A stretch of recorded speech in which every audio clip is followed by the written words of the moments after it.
뉴스 보도를 통해서 아시겠지만 지난달 24일이죠. 바이든 대통령은 백악관 루즈벨트 룸 연설을 통해서 학자금 대출 탕감 방안을 발표했습니다.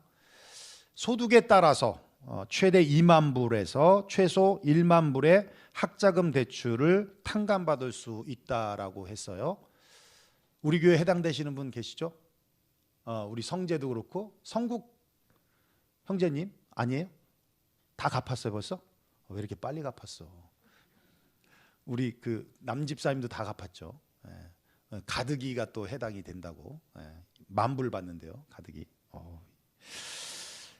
여러분 고인플레이션 시대에 어찌 보면 가계의 부담을 덜어주는 참 반갑고 좋은 소식임에도 불구하고 많은 잡음들이 들리고 있는데요. 우선 서민의 마음을 헤아려서 나온 정책이 아니라 앞으로 11월에 있을 중간선거에 민주당 지지층을 결집시키기 위한 돈풀기다, 승부수를 던진 것이다 라고 비판을 하고 있어요.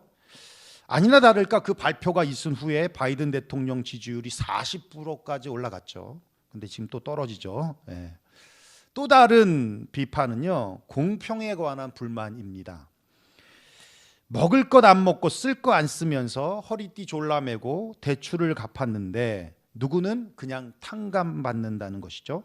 그러면 누가 대출을 갚겠냐? 누구는 갚고 싶어서 갚았냐? 누구는 돈이 많아서 갚았냐 하면서 불공평에 대한 문제를 제기하고 있습니다.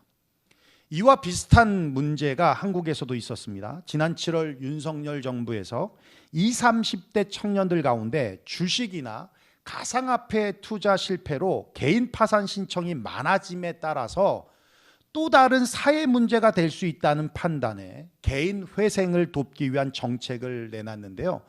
가상화폐나 주식으로 인한 손실금을 탕감해 주겠다는 것입니다. 여러분, 빛으로 허덕이는 청년들에겐 기쁜 소식이 아닐 수 없습니다만은 많은 국민들은 기본적인 상식을 깨는 도가 지나친 결정이라며 분노하고 있습니다. 그러면서 빚을 내서 투자하는 비투를 조장하고 먹튀를 조장할 것이라고 하는 우려 섞인 목소리부터 한탕을 노리지 않고 하루하루 성실하게 살아가는 사람들에게는 불공평한 정책이라며 윤석열 정부를 향한 불만을 쏟아내고 있습니다. 미국이나 한국이나 이 두 정책 다 어려운 사람들을 돕는 정책임에도 불구하고 정치공학적인 것을 배제하고 사회학적으로 접근해 보면 결국 불만의 컴플레인의 본질은 무엇입니까? 결국은 공평의 문제예요. 공평의 문제. 2014년도 미국의 여론조사 전문기관인 퓨 리서치 센터가 전 세계 44개국의 국민들을 대상으로 사회를 위협하는 요소가 무엇입니까? 라고 하는 질문에 따른 답변이 어떤 거냐면 레바논과 팔레스타인 경우에는 그런 중동에서는 종교와 인종 갈등이라고 대답을 했어요. 그게 사회적인 불안 요소라는 것이죠. 아프리카 지역에서의 사람들은 에이즈와 질병이라고 했고요. 일본과 우크라이나와 같은 나라는 원전 사고가 사회적 위험이다, 위험 요소다라고 대답을 했습니다. 그런데 한국 사람들은 사회적 위험 요소가 무엇이냐는 질문에 불평등이라고 그렇게 답했다고 해요. 이처럼 우리는 불공평을 주요 사회 문제로 인식하고 있을 만큼 평등해야 한다, 공평해야 한다라는 생각이 강하게 자리 잡고 있다라는 것입니다. 그렇게 공평을 외치고 있지만 정말 공평한 사회를 만들면 불만이 없을까요? 여러분, 여기도요 이중잣대가 적용되고 있는 것 아십니까? 내로남불이라고 하죠. 내가 하면 로맨스, 남이 하면 불륜이라고 하는 말이 있듯이 우리가 내는 텍스를 예를 들면 적게 버는 사람은 낮은 퍼센트의 텍스를 내고요, 많이 번 사람은 높은 퍼센트의 텍스를 냅니다. 뿐만 아니라 부자세, 부자는 더 많이 내라고 하면서 더 많은 세금을 걷습니다. 그러면 이것도 공평한 것입니까? 고소득자나 부자들도 할 말이 많이 있습니다. 남들 다 잘 때 끼어 일했고, 남들 놀 때 놀지 않았고, 남들 휴가 갈 때 공부했다는 거예요. 높은 세금을 내야 하며 왜 부자라고 더 세금을 내야 합니까? 이건 역차별이기도 하고 불공평이라고도 말할 수 있지 않냐는 거예요. 그렇죠? 그럼에도 불구하고 부자들을 포함한 대다수의 사람들은 부자들은 세금을 더 많이 내야 한다는 것에 대해서 불만이 없습니다. 동의하고 있어요. 왠지 아십니까? 공평을 넘어서 이게 공정하다고 생각하는 겁니다. 여러분, 공평과 공정은 비슷한 말 같지만 공평, equality, 공정, fairness예요. fairness. 공정한 사회가 곧 공평한 사회가 곧 공정한 사회일 수는 없는 겁니다. 똑같이 나누는 것이 공평이라면, equality, 공평이라면 형평성을 고려해서 나누는 것이 공정, fairness라는 거예요. fairness. 지금 우리 사회는 공평에 의한 평등만을 지나치게 강조한 나머지 다른 사람들을 늘 주시하고 지나친 비교를 하고 그 과정 속에 불만이 생기고 상대를 비난하고 공격하는 사회적인 분위기가 있습니다. 공평도 중요하지만 공정함, 그러니까 개개인이 처한 능력과 상황과 여건을 고려해주는 넉넉함이 필요하다라는 것이죠. 그런 관점에서 다시 두 정책을 보면 공평으로는 물론 불만스러운 정책입니다만은 인간은 누구나 실수할 수 있고 실패할 수 있다라고 하는 전제하에 이유가 어쨌든 간에 형평성에 고려한 공정의 관점에서 다시 한 번 더 기회를 준다는 것에 비추어 본다면 물론 도덕적 해이에 대한 보완은 필요하지만 우리 사회가 넉넉하게 품어내야 할 정책이 아닌가라고 하는 것입니다. 그런 의미에서 공평과 공정함이 잘 어우러지는 사회, 공평한 기회가 있고 공정한 기회가 잘 공존하는 사회가 좋은 사회라는 것이죠. 바로 하나님의 나라는요, 공정한 기회와 공평한 기회가 있는 나라입니다. 하나님이 통치하시는 나라는 바로 그런 나라라는 거예요. 오늘 본문은요, 하나님의 나라가 어떤 곳인가를 포도원 비유를 통해서 분명하게 말씀해 주고 있는데요. 하루는 집주인이 직접 포도원에서 일할 품꾼들을, 일꾼들을 구하러 나갑니다. 이른 아침 6시에 나가서 품꾼들을 한 데나리온을 주겠다라고 약속을 하고 데리고 옵니다. 그리고 아침 9시에 나가서 본인이 여전히 일할 일거리를 찾는 사람이 있어서 그들 또한 품꾼으로 쓰기 위해 데리고 옵니다.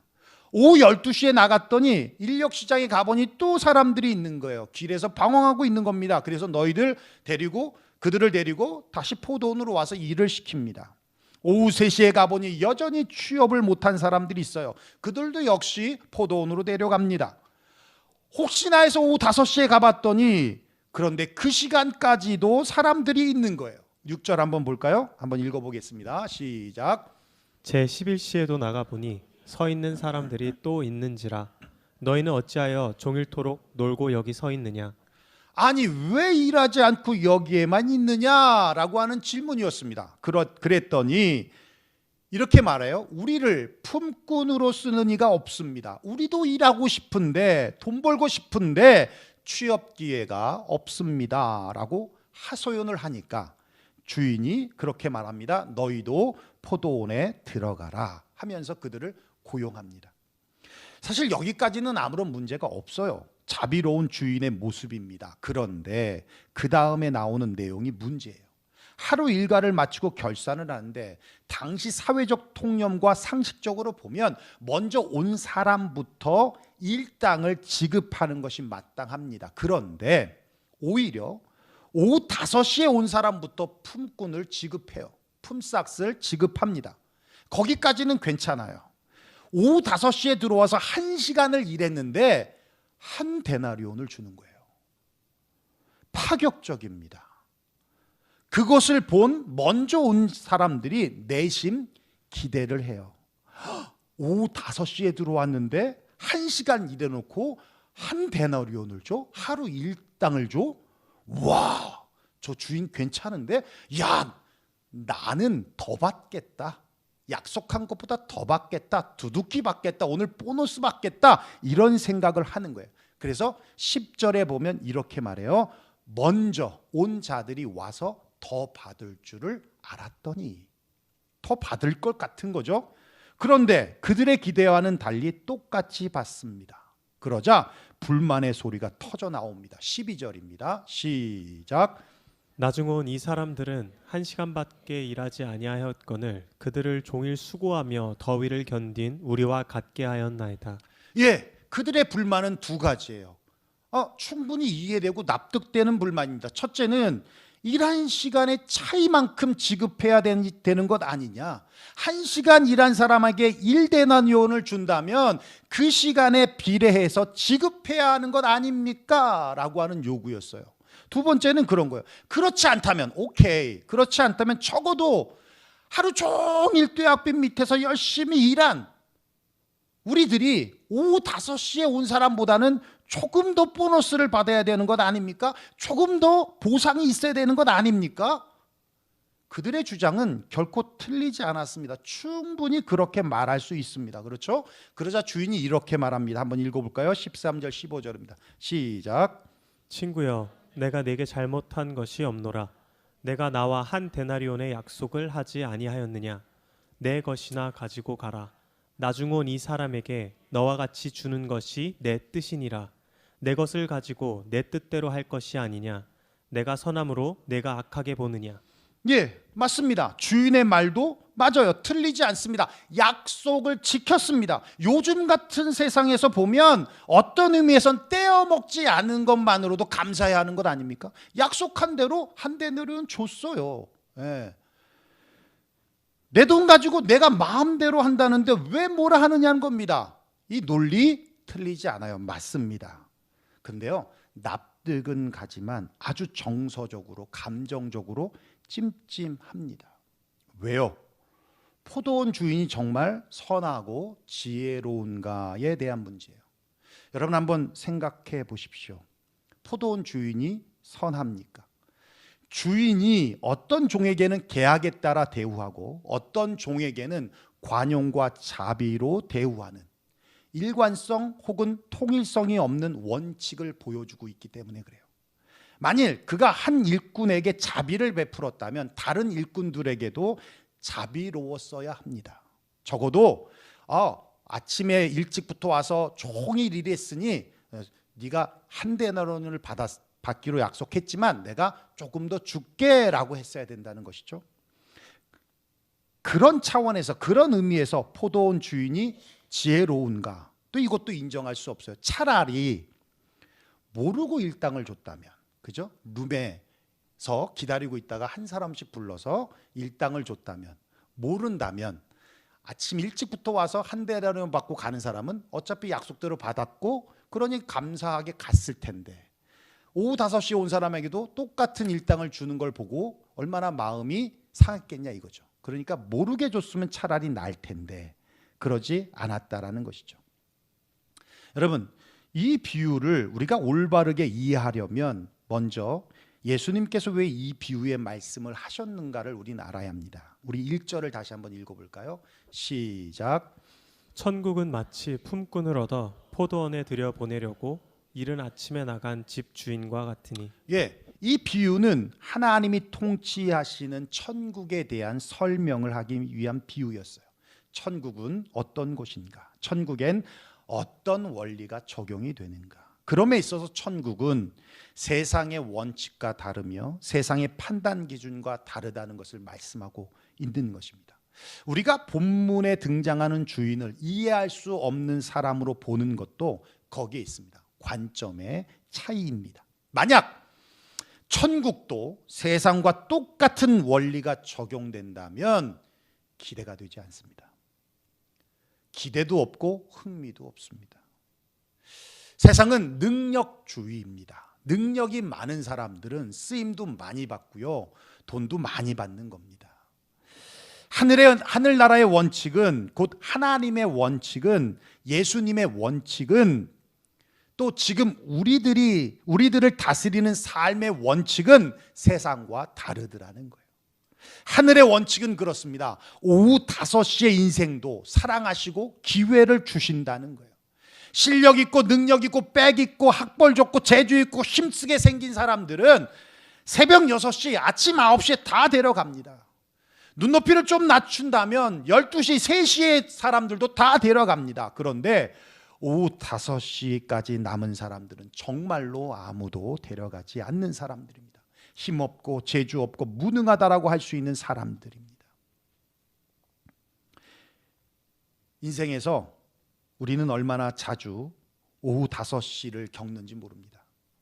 어려서부터 질병과 장애를 겪으면서 대학 입시는커녕 일상적인 생활과 친구 관계도 맺지 못하는 아이들이 있습니다. 오후 5시의 인생입니다.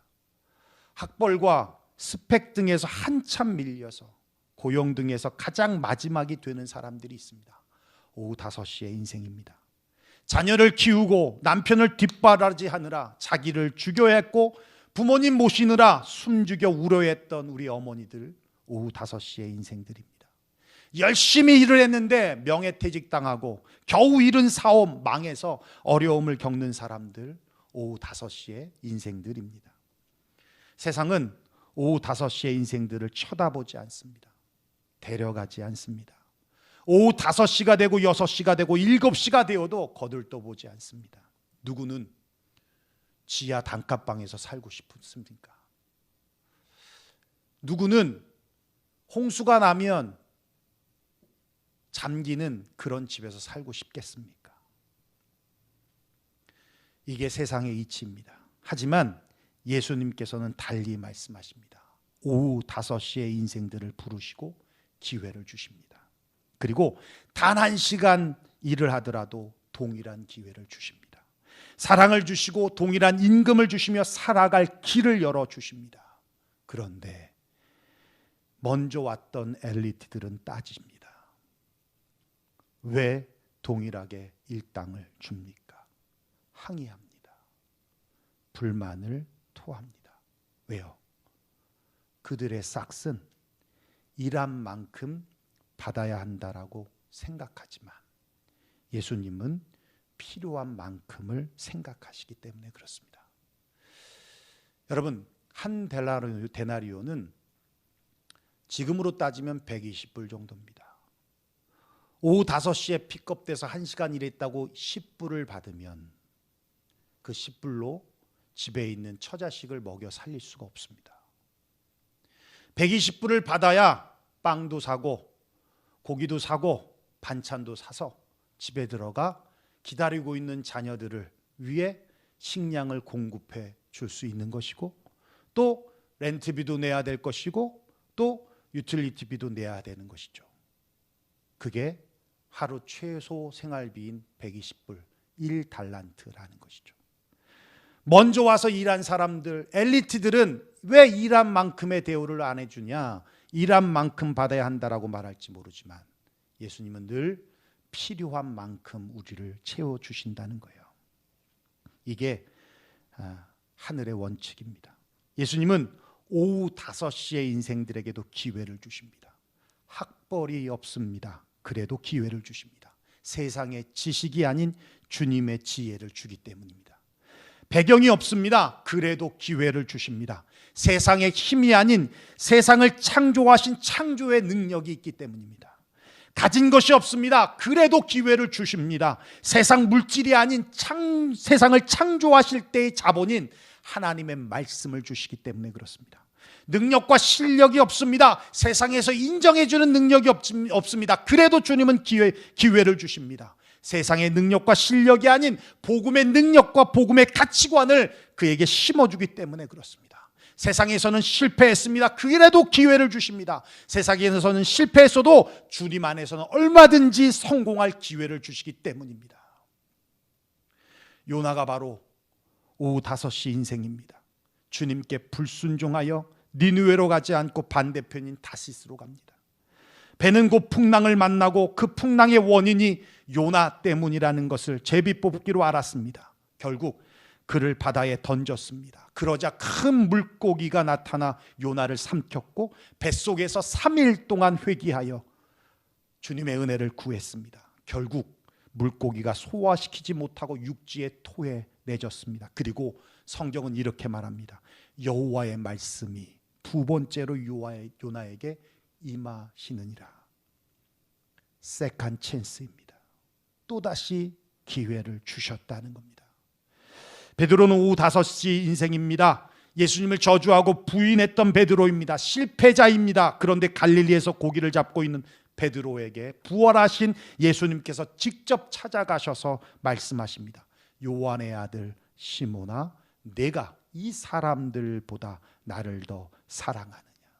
다시 기회를 주시는 겁니다. 오후 5시의 인생에게도 주님은 기회를 주십니다. 이게 은혜예요. 이게 은혜입니다. 은혜란 나의 상태에 따라 하나님의 사랑이 바뀌는 것이 아닙니다. 좀 내가 기도하고 성경 보면 하나님이 나를 더 사랑하는 것 같고, 그렇지 않고 세상 쾌락에서 살면 하나님이 날 덜 사랑하는 것 같고, 아니 안 사랑하는 것 같고, 그런 것이 아니라는 거예요. 그건 여러분의 감정입니다. 은혜란 하나님의 사랑을 더 받기 위해서 내가 해야 할 일이 아무것도 없는 것입니다. 은혜란 그 무엇으로도 하나님의 사랑을 약화시킬 수 없다는 것입니다. 은혜란 철저히 불공평한 것이지만, 왜요? 받을 자격이 없는 자에게 주어지는 것이기 때문에. 받을 자격이 있는 자에게 주어지는 건 은혜가 아니라 보상인 겁니다. 철저히 은혜란 불공평한 것이지만, 그러나 은혜에는 늘 공정함이 있는 것입니다.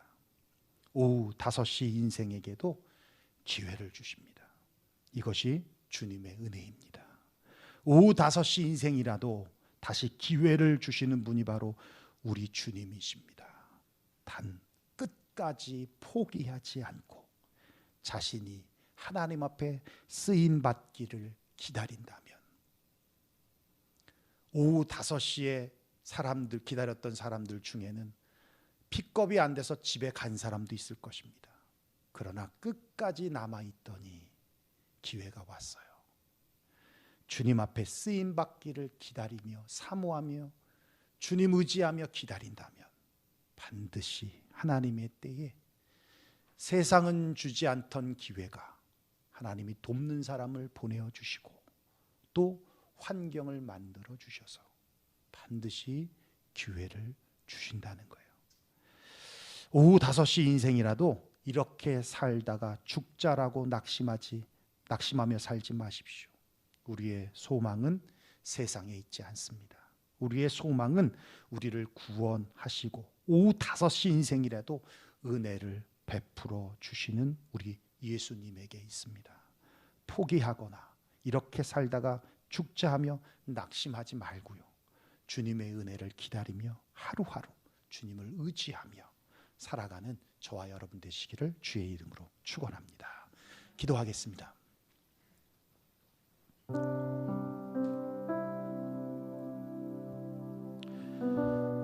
말씀을 들으면서 어떤 분은 그래 나는 오후 5시 인생이 아니야, 나는 새벽 6시 인생이야 라고 느끼는 분도 있을 것 같아요.